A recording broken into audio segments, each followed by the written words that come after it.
Hey everyone, Jim T. Graham with RCGroups.com. We are joined today not only by Mike Mayberry of Hitec, we're also joined by Scott Bauerschmidt. Uh, he wears many hats. So I'm not sure how to introduce him, but today we're going to talk about his role with Hitec as a national team ambassador. What's happening, Scott? Not much. How are you guys? Great to Mike, see how are you? Scott. How are you doing? I'm fantastic. We missed a week last week with I had jury duty, so my civic duty. But here we Nice. are again, and I'm happy. You ran that article on Scott about being the team ambassador, and so I thought this ties in perfectly well. Let's invite him on the show, and he can talk a little bit about some of the stuff that he does for us. So we're really happy. Scott and I have a fantastic relationship. He's well known in the hobby industry. He's still, with all of his hats that he wears. But the hat that he, when he puts the Hitec hat on, man, he is definitely an ambassador. That's the best way to say, for us and for the hobby in general as well. So let's start at the very beginning. How did you get into RC? Was it something you wanted to do and it took a while, or was it an accident? So, when I was very young, I guess not very young, but when I was about 16 years old, my uncle used to fly radio controlled airplanes. So, and I always would go over there and he was always building airplanes and whatnot. And he asked me if I wanted to fly one. And I said, yeah. And of course, he kept yanking the transmitter out of my hand because I didn't know how to fly. And back then there wasn't any simulators or anything like that.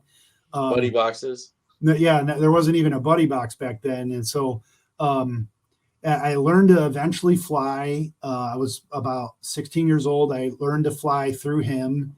And then I went off and joined the military, shortly after that. And I never really flew again until my father bought me this little tiny helicopter that just for a gag sort of Christmas gift. It was this little helicopter that you could fly around inside. It wasn't even, it had the two blades on it. It wasn't it was like a Radio Shack thing or something. Yeah, exactly. They sell them in the mall, in the kiosks. Okay. What year would that have been?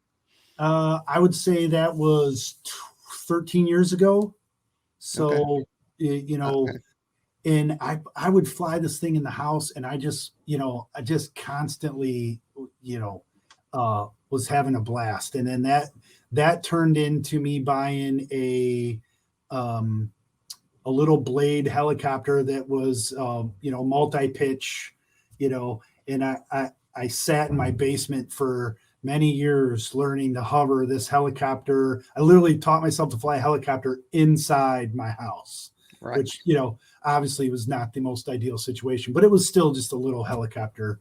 And it just evolved from there, and it turned into, flying 3D helicopters, size 700s, Goblins and, all that. And then one day a buddy of mine said, you should fly airplanes, because I flew at the local club at the Toledo Week Signals, which obviously is the club that puts on the expo. I flew at the Toledo Week Signals, and everyone I flew with, I was the only helicopter guy in the club at that point.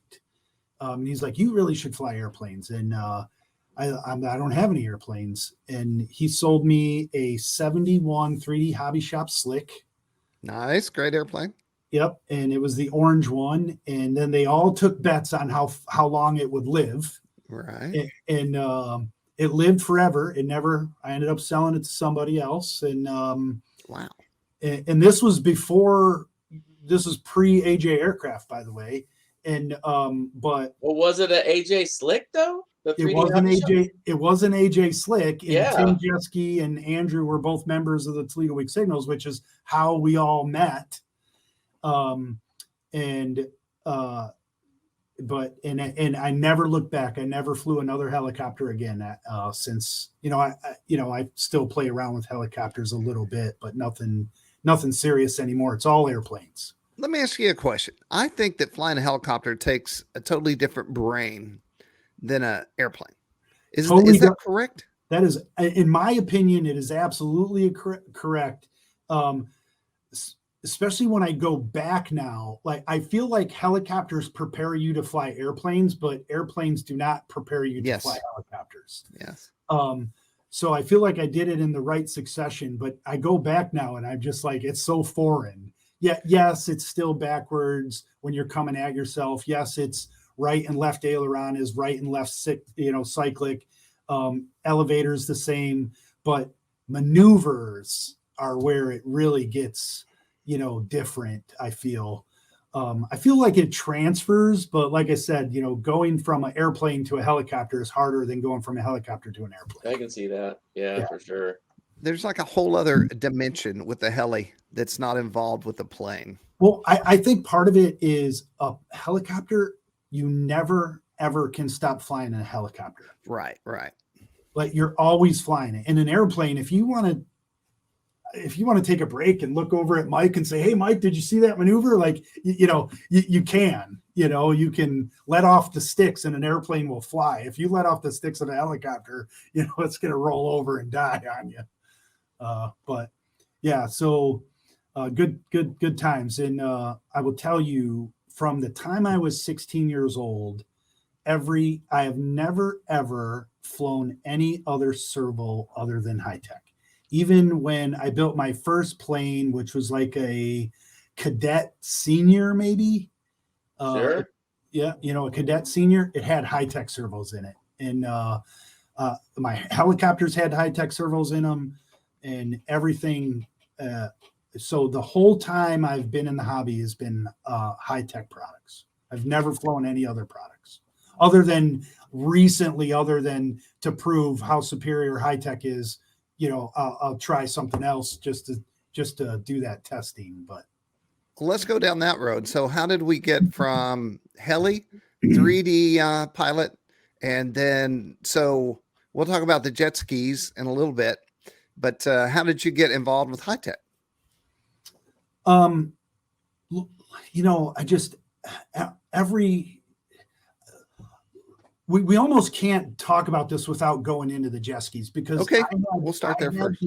I had the ability or the opportunity, as you know, Jim, Andrew, very well. I had the opportunity to grow up in this hobby with Andrew Jeske as a mentor. In other words, when it came to setting up, when I was, the light in my, I had the ability to grow up with Andrew. So when it came to how to build an airplane, how to set an airplane up, how to program a radio, I learned from Andrew. I mean, if you think about that for a minute, not everybody gets to learn from one of the best pilots in the world all the time. It wasn't like I went away. I mean, every time I was at the field, Andrew was there, or every time I had a question, I called Andrew, or Andrew flew my plane, or, we diagnosed stuff together. So I had the opportunity to learn from Andrew, number one. So I feel like I picked up on the hobby very, very quickly when it came to learning what was good and what wasn't and how to set things up. I probably moved quicker than a lot of other people, thanks to that.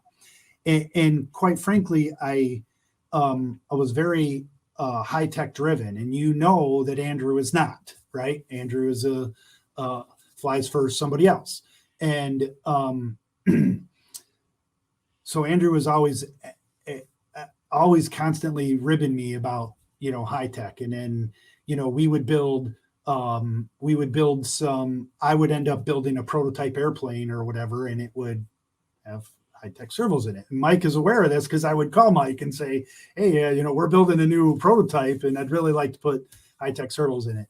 And then next thing you know, things were going well. They were working well. I spent many, many, many hours at the field, just like Andrew, helping other people and versus not even flying myself. I mean, I've literally gone to the field and been at the field all day, just helping other people. So I ended up speaking to Mike, I believe at an event one time, And Mike, I don't even know if he remembers this. Oh no, it was the Toledo show, Mike. That Sure, yeah. talking. And I knew Tanner Curtis really well at the time, and it just sort of evolved from there. And I thought to myself, I've never used anything but Hitec product. Who better to support my passion for Hitec was already there. So who better to step in and help support the brand than myself? And Mike was kind enough to bring me on, and I spent a couple years at Hitec just being a team pilot. And I approached Mike and Suzanne with a full-blown business plan of why, if I became the team manager, I could help continue. I remember going to Joe Nall, Jim, and Hitec like just being like the thing, right? You know, all the Hitec pilots walking around with their jerseys on, and the partying, and maybe not partying's the wrong word, but the late night flying. Scott. Yeah, the it just always something with Hitec going on, and we had the vibe. Yeah, the vibe, right? And I remember saying to myself, I got to somehow be part of that. So I literally wrote a business plan, and I approached Mike and Suzanne, who's the marketing director at Hitec, and they said, "What the heck? Let's do it." And Suzanne said to me, she says, "Is this for like what does he want? Like this is." Like it was like a full-on business proposal. Like I want to come work for you, and I'm going to do all this and this. Like, well, what does he want? And I was like, well, he says he's going to just volunteer, So, and he has, and I mean, of course, we help him out, right? And we do what we can and get him product, but Scott really is a incredibly motivated person, like you said. I mean, here, his real life, his job, his help with at the fields with AJ aircraft, all these different aspects. He's such an again, ambassador is a great term to use for him, and he helped grow our current team. I mean, you look at what we had done in the past, and there was kind of a lull there for a little while. A lot of the guys have moved on, not doing the same thing, stuff like that. Although I will tell you that we're going to have some of our old pilots come back this year at Joe Nall, so you're going to maybe see some old faces haven't seen in a while. But we have a ton of new younger generation pilots that is kind of the core of what Hitec is kind of all about. We love the younger generation. In fact, it was funny. We had a kind of a running joke is that we would at the booth we would set out fruit roll-ups, and it would just be like, hey, can I have some fruit roll-ups? And it's like, yeah, hey, what are you flying? So it was a little bit of a bringing the kids in, but some fruit roll-ups, and but literally the younger generation has such a talent, such a because they built that on what on previous stuff, right? I mean the you look at even anything like freestyle motocross, right? Somebody does a backflip. Well, how many years ago was that? Is unheard of. Okay, so now the stunts, right, the maneuvers and everything, the bar's been raised incredibly high for just the base level. So everybody, the planes, the way they're designed now, how light and strong, and the servos. I mean, everything, all the equipment has the level of equipment that these kids now have access to. The the simulators. You talk about a simulator. You can fly and crash so much stuff on a simulator before going out in the real world. And so you see this stuff, and you see the level of confidence that these pilots fly. And I can say kids, but they're the younger generation. Yeah. But I mean, Scott can throw down pretty good as well too.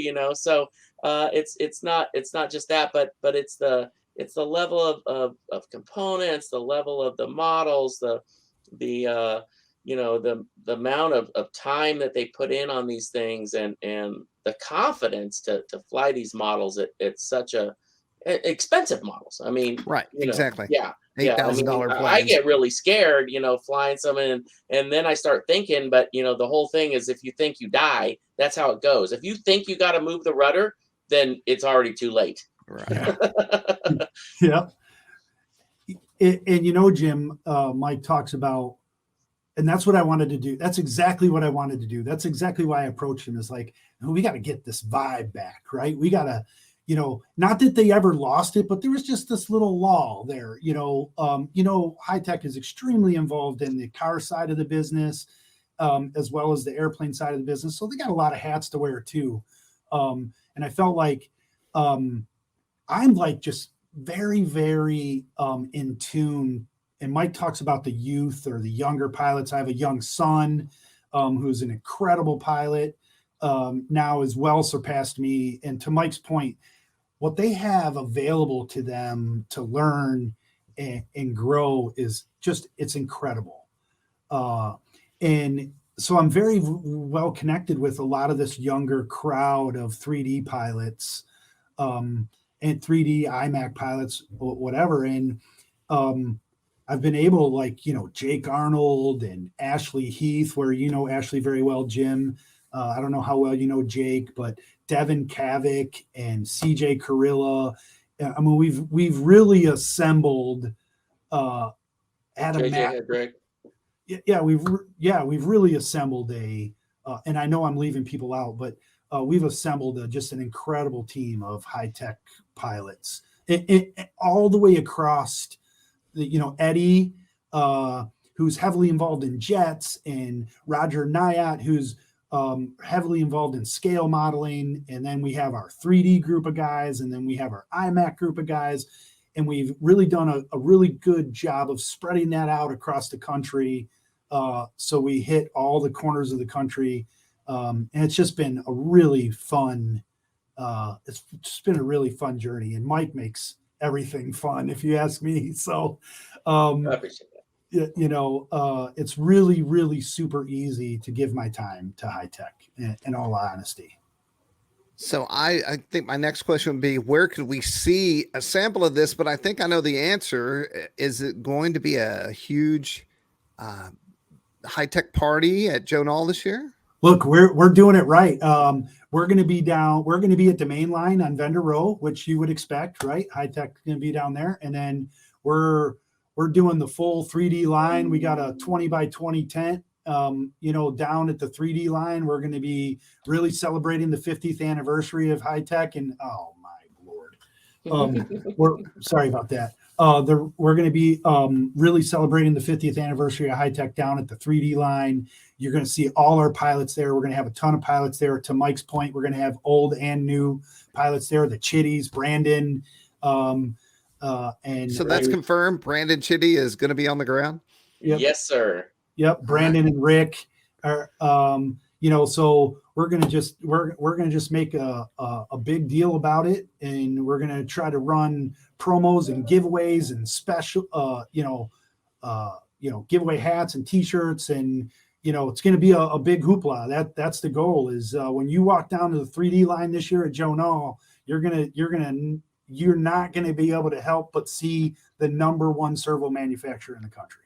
So I have some big news that I threatened to tell the other day, but was afraid to. And since everything's locked into place, Scott, are you aware of the t-shirt situation going on this year with RCGroups and Hitec? I've heard about it, and I've heard about it every year. But I would rather hear it from you directly. So I believe for 17 years now, that's a guess, we have given t-shirts away on the 3D line at Joe Nall. Yep. And I was talking to Suzanne, and I worked up a design. And so the shirt this year that we're giving away is sponsored by Hitec. And it is the I design all the shirts. So this is a new design with Hitec on the wings. And we'll be giving those away traditionally on Thursday, usually around 11. I base it around pilot meetings and what's happening at the top of the hill, just so we don't bump into anything. But that's usually the time. And the Hitec team will help us hand out shirts this year. Ooh. And so I don't think they've been printed yet. I told the guy when we needed them. He does it every year for us. He's in South Carolina somewhere. But anyway, that's the big news. I'll do a whole separate piece on this so you can see what the shirt looks like and all that good stuff. That's awesome. I love designing t-shirts. I design a lot of them as well. I helped Mike design the new jerseys that Hitec has. And I'm looking forward to being a part of that. And, one of my other hats is I get to run the 3D line at Joe Nall this year. Well, we did. Oh, no way. That'll come in handy. Me and Chris Barton ran it last year. And so we'll be doing the same thing this year as well. So we look forward to seeing you guys down there. Well, I'll be honest. Every year I get worried about if anyone's going to show up for the shirts because, it's a lot of shirts. And my goal is to get rid of them on that line. I usually have a few left over that we'll hand out on the way back up the hill. But I'm always blown away when we roll up and they're down to the bathhouse and around the side, and I'm like, all right, we're good. I've been in that line for many, many years, Jim. I got about 8 of those. I think the line's you're going to be even longer this year. So, yeah. Well, I'll say this then. My goal is to always have enough shirts for everyone in line. But if you definitely want a shirt, you better get in line early to make sure you're up there. So, well, it sounds like I might be helping giving them out. Yes, you will be. So Hitec employees will get their shirts. I might be able to take one and just hang it in my back pocket. Yeah. I make sure if you're working to give out shirts, you definitely are going to get a shirt. Well, I would love to do that for both you RC Groups and Hitec for that matter.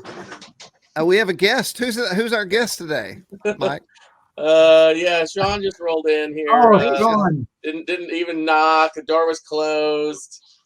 Like he owns the place. Well, I'll take advantage of that to say, look forward to our next Hitec. It's coming up. I'm not sure which one it'll be, where Sean and Mike and I tell stories of events, of crazy things that have happened. My number one story involves a high pressure water sprinkler. And it may be the least told and kind of unbelievable tale from an event that I went to. Well, we're looking forward to. I'm gonna have to listen to that podcast. Fun, so yeah, I'm gonna have to listen to that one, Jim. We mentioned AJ Aircraft, and you work with them as well. And so, I part of me wants to talk about that, but I think that what we will do is get you back with AJ, and we'll just do a whole separate YouTube piece on that. Should. Sure. We would love to do that. And, look, they got they play a big role in, one of the hats I wear. And, like Mike said, though, when I put on the Hitec hat, the Hitec hats, well, it doesn't very rarely come off, in all honesty, but,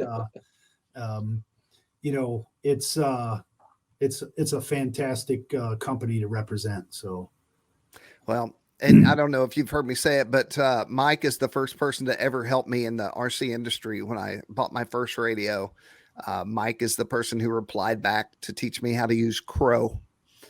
So nice. That's how far back I go. And yeah, it was tough to get all that figured out too. Was it a biplane? No, it was a stick. They were like, what was it? The ugly stick or the ugly ultra stick or something, right? The ultra stick from Horizon. Stick, yeah. And they were like, use Crow. I'm like, oh boy, there was some workarounds in the back in the day to get Crow in there too. Oh, I bet. Yeah. Nowadays it's just like a button, yeah. Crow. I can't put it on one switch. I can put it on two switches, so, but made it work. I love to make things really complicated, and then after I master it, I never use it. And so my big thing in these days is to realize simplicity is best. Keep it simple. In many aspects of life. Yes, on all aspects. I'm trying to really walk the line here from guitars to trucks. Well, Scott, I appreciate you taking time out to hang out with us. Everyone, you can see Scott at Joe Nall this year down on the 3D line. Yeah, and the vendor roll will be up there too.